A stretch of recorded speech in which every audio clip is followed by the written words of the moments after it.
Oh, I have to think of an intro. Fart. Hi. Hi. Well, it's market day, it's winter, and that means it's time for tartiflette. If you are approaching a long weekend, and I hope you are, and even if you're not, we're gonna do my favorite part of skiing, which is après ski. And today we're gonna show you a little bit about a tartiflette. Let's do it.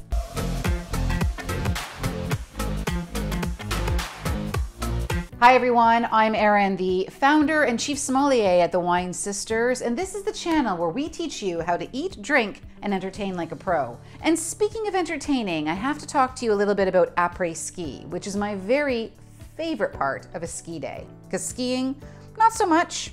Right, Rebecca? You're not so much into it.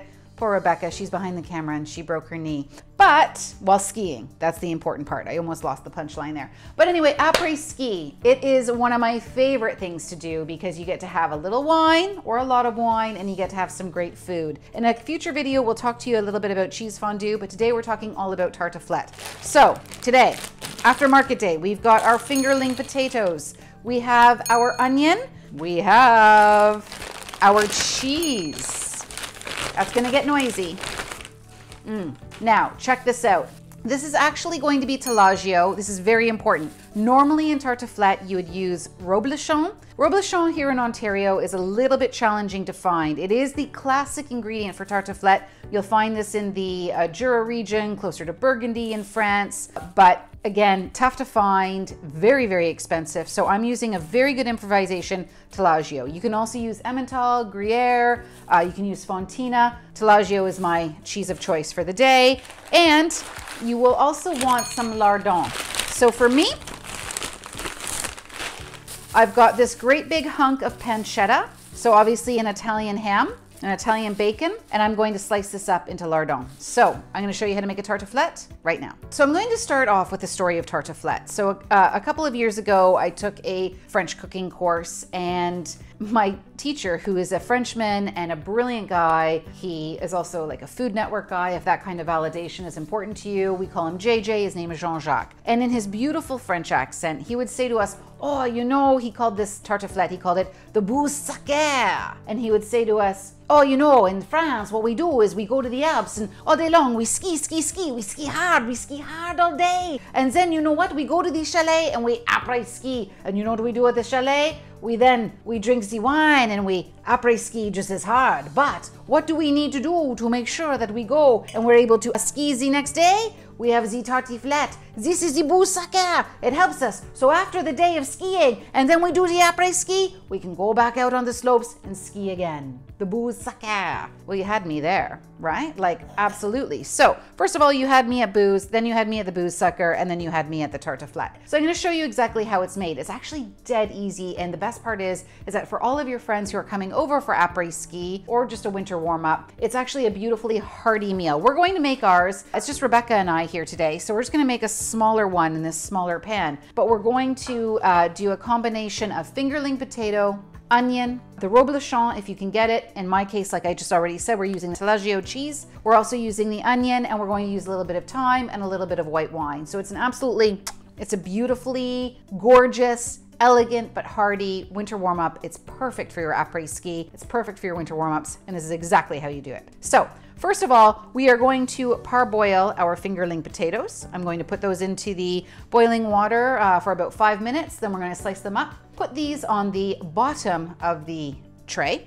We are also going to add in our sliced onion. We're going to add in a little bit of thyme. We're going to add in a little bit of white wine, a little bit of salt and pepper, whatever works best for your fancy. Of course, you don't want to forget about your precious lardon. Now don't forget, lardon, this is going to be a thicker strip of bacon. It's not that thin strip. You want a nice thicker strip of bacon. You're going to make sure that you sear that off a little bit beforehand. And then you're gonna top it off with a reblochon. And then you're gonna eat it and you're gonna love it and everything's gonna be right with the world. Oh, she's bubbling. Look at this, girls. Bubbling, bubbling, bubbling. Oh, you can see it. Oh, it's fantastic. Okay, so this is actually our tartiflette, and this is a classic alpine dish that you would have in the region of France after a day of skiing. You know, your bouse sacrée, after you know, for your après ski, as Chef JJ would say. But, oh, I forgot my bottles. What have you got? Hi. Did you like the cheese? Did you eat it all? Sorry about that. Because I drink for a living, I forgot to bring out our wine bottles. And proof that I drink for a living, I already have consumed with my dear friend Rebecca, the sparkling wine. So normally what you would have in the Alps and when you're in France, you would have, this is very traditional to the Jura, to the Savoie. This is what you would have. But in Ontario, and I'm filming this in Toronto, it's actually very challenging to get wines from the Jura or the Savoie. Not that because they're not delicious, but it's just a whole supply and demand situation. So if you want to remain authentic, the best you can do, certainly go for a traditional method sparkling. I highly recommend it. I recommend sparkling most of the time for most of the things. We're also enjoying a beautiful Aligoté. This is of course the secondary white grape of Burgundy and an absolutely enjoyable, beautiful white wine. But don't feel relegated that you need to always stay with white wine. Because of the lardon, because you have these nice bacon elements in this tartiflette, you know, a really easy go-to for red wine lovers is going to be something from the Rhone. And I've got a beautiful Northern Rhone Syrah happening here. Northern Rhone Syrahs, of course, if you're sort of in the know, you know that they have this beautiful smoky, meaty, bacony nuance to them that's natural to those wines. So these would all be beautiful wines to enjoy in your après ski, your winter afternoon, heck, whenever you really want to, because this is going to be a beautiful dish. I'm excited about it, Rebecca, are you? I'm very excited about it, Erin. And you should be excited about it. So we're going to cut into it. We're going to enjoy it. And of course, you can always scroll down for the full recipe. But ladies and gentlemen, if you enjoyed this, if you found it helpful, I certainly hope you did. My name's Erin. I'm from the Wine Sisters. Please give us a like, leave us a comment. And if you would like to, do hit that bell and hit subscribe, and you will be where we teach you how to eat, drink, and entertain like a pro. So until next week, my friends, stay well, drink better. Oh my, do you see the smoke? Oh my, okay. Whoa, it's gonna be fantastic. Perfect. So good. Okay, let me try it. Forks below you. Yeah. Here we go. I'm gonna do it. Very good.